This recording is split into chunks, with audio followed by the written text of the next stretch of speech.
Noche de espanto.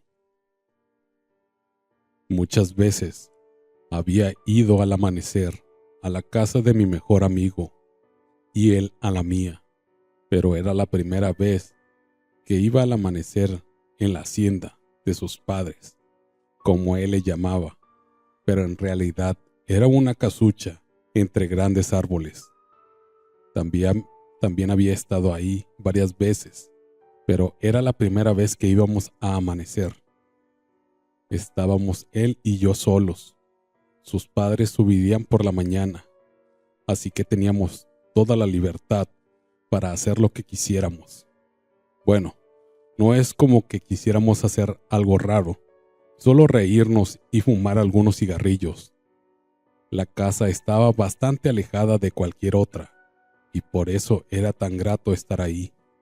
A pesar de que mi amigo la llamaba la hacienda, no había ni luz eléctrica ni alcantarillado, así que si tenías la necesidad de ir al servicio sanitario, debías hacerlo a unos 200 metros y en donde había una letrina, un lugar estrecho y oscuro. Estuvimos charlando hasta casi la medianoche. Los dos fuimos a orinar antes de irnos a dormir. Nos acompañamos sin decirnos el uno al otro que en realidad nos daba miedo ir solos. Podría ser algo así como a las 2 de la madrugada, cuando desperté con un sabor amargo en la boca y unos deseos incontrolables de vomitar. Corrí a la letrina sin pensar en la oscuridad y el terror que me causaba salir solo a oscuras, pero por la prisa no llevé ni la lámpara. Estando en eso de vomitar, escuché la voz de mi amigo tras la puerta, preguntándome si estaba bien. Un alivio llenó mi alma al saber que él estaba afuera. Me regocijaba y aplacaba mi miedo. Pero algo extraño ocurrió. Él empezó a forzar la puerta e insistir que quería que saliera de ahí. No era solo mover la puerta, quería forzarla. No podía ser él. Él no era así. Su voz se fue volviendo más gruesa y amenazante. ¡Sal!, me gritaba furioso. Ya no era su voz. La puerta era una vieja tabla que se amarraba desde adentro, así que no iba a resistir aquella fuerza. En la tabla vi la mano de aquello que quería entrar a como diera lugar. Era una mano grande, pero muy flaca, con unas uñas afiladas y de varios centímetros de largo, llenas de tierra. Yo solo podía gritar tratando de que mi amigo escuchara mis gritos y viniera en mi auxilio, pero no llegaba. Y eso arrancó la puerta. Se plantó frente a mí, con unos ojos muy grandes y rojos, inyectados en sangre. Me miraban con odio, y de su boca salían un par de dientes afilados, como unas dagas. No había lugar a dudas. Aquello no era algo bueno e iba por mí. De su vestimenta no puede estar seguro. Llevaba encima una capa fabricada con tejido vegetal. Cuando eso se abalanzó sobre mí, di el último grito, aterrado, y perdí el conocimiento. Desperté con los rayos del sol que se filtraban por la ventana. Estaba en la cama donde me había acostado. Mi amigo a un lado me miraba con una preocupación. Al despertar me sentí aliviado y le dije que había tenido una pesadilla, pero su cara decía que algo había pasado. Me contó que me había recogido de la letrina hacia las 5 de la mañana. Le pregunté que si no había escuchado mis gritos y me aseguró que no, solo había ido al sanitario. y me había encontrado ahí. A media mañana, los padres de mi amigo llegaron y les dijo una simple frase que para mí fue un golpe en el alma, ya que él no había querido hablarme de eso que había estado esa noche allí. Simplemente les dijo a sus padres: "Ha vuelto", y me pidió narrarles lo que yo había vivido esa noche. Sin más, empacamos todo y volvimos a la ciudad. Ellos no volvieron a la casa del campo y la dejaron en abandono. Quise indagar a mi amigo sobre lo que vi esa noche, pero él me respondió que es mejor no saber algunas cosas.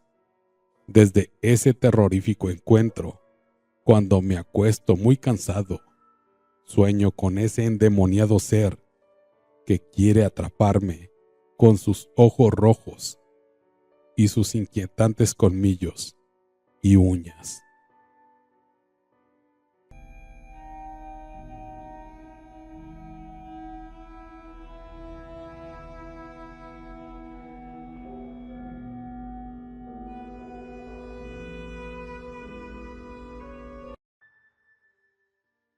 Tierra de nadie.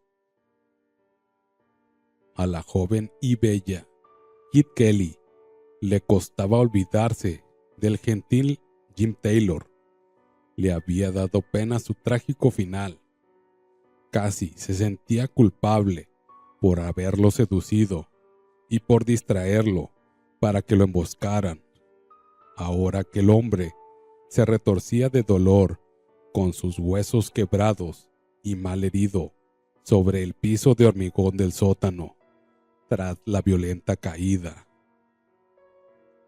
La vieja Kate bajó por la escalerilla y comprobó que el maltrecho viajero no podía incorporarse, pero no debían permitirle oponer resistencia.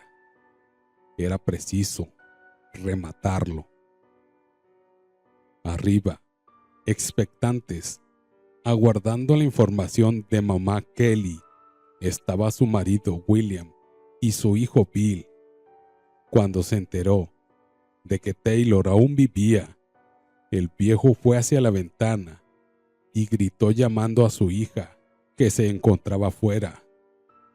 De mala gana, Kit cumplió con la orden impartida por su padre y, en esa noche de luna llena, trajo un galpón, el hacha, con que le partirían el cráneo a Jim. Los Kelly eran una familia de estadounidenses de asesinos seriales que operó entre agosto y diciembre de 1887 cerca del pueblo de Oak City, al sur de la frontera del estado de Kansas, en la región conocida como la Tierra de Nadie. Eran propietarios de un rancho en la Tierra de Nadie, a 8 kilómetros de la ciudad de Oak City. El núcleo familiar lo constituía William Kelly, de 55 años, su esposa Kate, su hijo Bill, de 20 años, y su hija Kit, de 18. Si bien comenzaron dedicándose a la ganadería, al poco tiempo inauguraron una posada que asimismo fungía como taberna, en la cual daban albergue a otros ganaderos y viajeros. Aunque se los tenía por gente decente y trabajadora, la realidad era otra, pues vivían del saqueo y asesinaron a 11 de sus huéspedes. Cuando un viajero se hospedaba en la posada familiar, comprobaban si llevaba bienes consigo, y si era así, usando su encanto, la joven Kit entablaba conversación con el cliente mientras su madre cocinaba la comida. La silla del huésped se ponía sobre una trampilla que, tras una señal, se abría de súbito. La víctima se estrellaba contra el suelo del sótano, falleciendo a raíz del tremendo impacto, y en caso de que quedase malherido y sobreviviese, lo remataban a hachazos. En diciembre de 1887, abandonaron de improviso su finca y días más tarde, Sam Gregg, un comerciante de San Luis que conocía la posada y sospechaba que ahí liquidaban a los visitantes, fue a inspeccionar la casa vacía. Nomás al ingresar, un fétido olor lo condujo al sótano, al cual se accedía mediante una trampilla disimulada en el piso, y halló 3 cuerpos masculinos en estado de putrefacción. Tras la denuncia del macabro hallazgo, un equipo de búsqueda irrumpió en la escena del crimen.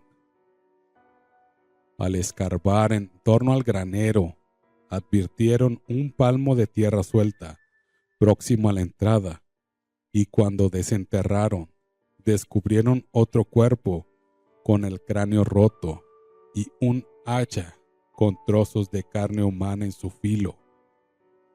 Nuevas excavaciones revelaron 7 cadáveres más, entre estos los de 2 mujeres. Aunque los restos estaban descompuestos y eran irreconocibles, se identificó gracias a su ropa a James Coven, un ganadero local, a un comerciante de Texas apellidado Johnson, y a Jim Taylor, el próspero vendedor que había simpatizado a la hija menor de los terribles Kelly. Se organizó una partida de 20 individuos que siguieron la pista de los fugitivos hasta Palo Duro Creek, donde se enteraron que su ruta había variado hacia Wheeler, Texas. A las pocas horas, el grupo los avistó y los acosaron hasta que el caballo de mamá Kelly tropezó.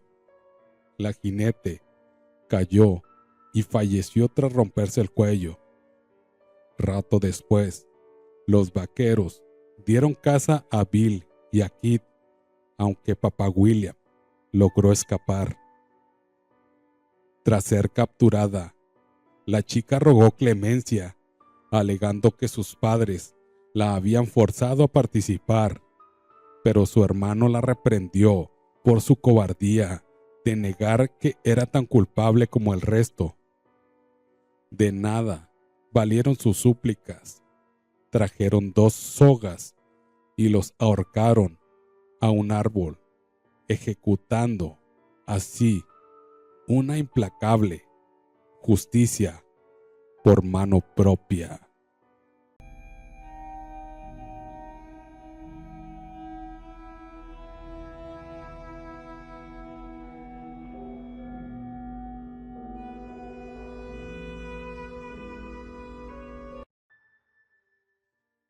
La maldición de los Martínez.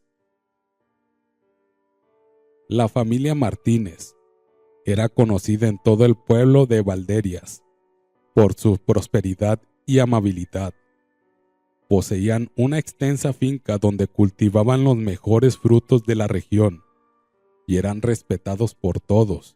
Sin embargo, esa buena fortuna comenzó a cambiar de manera abrupta y sin explicación. Todo empezó una noche de invierno, cuando el patriarca de la familia, don Eduardo Martínez, encontró una vieja caja de madera en el ático de la casa.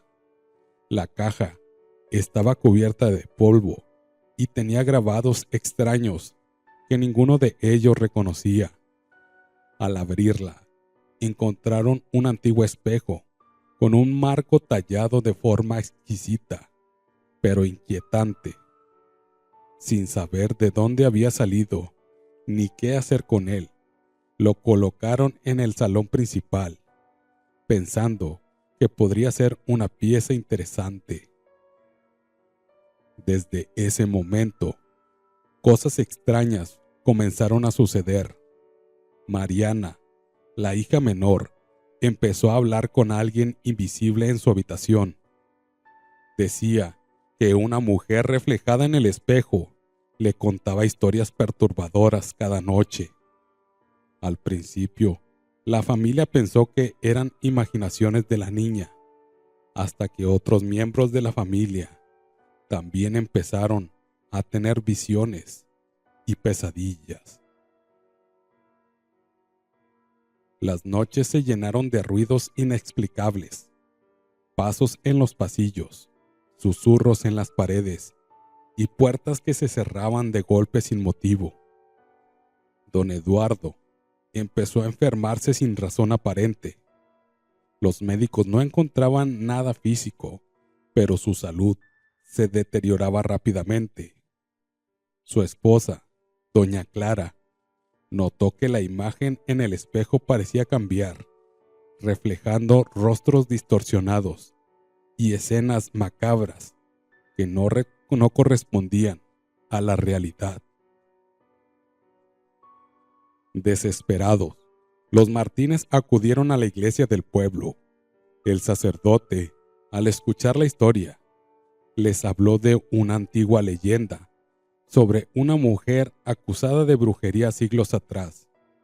Según la historia, había sido encerrada en ese espejo como castigo y maldiciendo a cualquiera que lo poseyera. Decididos a romper la maldición, la familia llevó el espejo al bosque, donde según la leyenda debía ser destruido. Al llegar a un claro, intentaron romperlo, pero el espejo resistía todos sus esfuerzos. En medio de la desesperación, Mariana, guiada por un impulso inexplicable, comenzó a recitar una antigua oración que había escuchado en sus sueños. Al terminar, el espejo se hizo añicos, liberando un grito ensordecedor que resonó en todo el bosque. Con el espejo destruido, la calma volvió lentamente a la casa de los Martínez. La salud de don Eduardo mejoró y las pesadillas cesaron. Sin embargo, la familia nunca olvidó la experiencia. El espejo se había llevado una parte de su tranquilidad para siempre, y aunque la maldición parecía rota, el miedo a lo desconocido seguía latente en sus corazones.